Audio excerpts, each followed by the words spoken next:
The holy grail in brand positioning, as we all know, is identifying your key differentiators, what makes your business stand out. That's what people use to determine if they're going to use your services or products or not.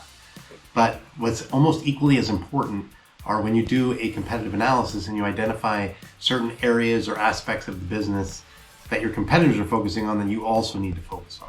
I call these areas table stakes. These are things that aren't necessarily differentiating, but they do play into a decision. So you have to kind of focus on them in your messaging because everybody else is. And if you don't focus on them, you might not be on somebody's short list, right? These are kind of the must-haves. So you got differentiators, which really make you stand out, and you got table stakes that are kind of what everybody else is focusing on, but you have to focus on, okay? So to that end, I'm gonna give you a few examples. Here we have a company that provides RFID tag to hospitals for their vials of medicine. So that way they can track them and see who took them, make sure nobody's stealing them, etc. On the left-hand side are all the different areas of differentiation that really make them stand out based on my competitive analysis. But on the right are a whole slew of things that don't necessarily make them stand out, but they have to focus on also, right? So now I'm going to give you a look at the positioning statement that I came up with. Obviously I substituted their name, and you can see the areas in red correspond with the different areas of differentiation I just highlighted. But two of the key areas, actionable and workflows, were in table stakes, but I have to focus on them because that's what everybody else is talking about. So you can see here all the words in red are differentiating, but I still have two table stakes, okay? Okay, this was for a software development for hire company that provides software developers for hire in the Americas. So they're in your same time zone, but they're a little bit less expensive than American-based software developers, right? So on the left, we have all the different areas where they stand out. They have the top 1%, they accelerate time to market, they're an extension of your team, they're low risk, etc.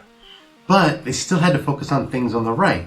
Same time zone, culture matching, etc. Because those are very important in this area, right?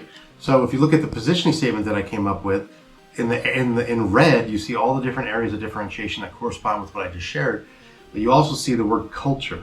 We had to include that word, even though it's not differentiating, because everybody else is focusing on it and it's imperative, okay? So that's a table stake. Words in red are differentiators, the word in green is a table stake. Okay, one more example. Okay, this is a company that provides digital transformation services. So on the left, you see they make large-scale Internet of Things affordable and accessible. They're focused on different industries, project management, they have a total solution, all these different things. But on the right-hand side, those are the differentiators. But on the right-hand side, you've got edge computing and smart cities. They help smart cities digitally transform as well. So those are very important things that they have to focus on, but their competitors are doing the same thing. So you can see here with the positioning statement, all the different words in red, differentiators, correspond with what I just shared, but the word smart city, you had to include it because that kind of is something everybody else is focusing on. And if a company's making the short list decision on providers, they want a company that does that. So we had to include it. So the word in green is a table stake. So that's the difference between differentiators and table stakes. Thanks for watching. Appreciate you.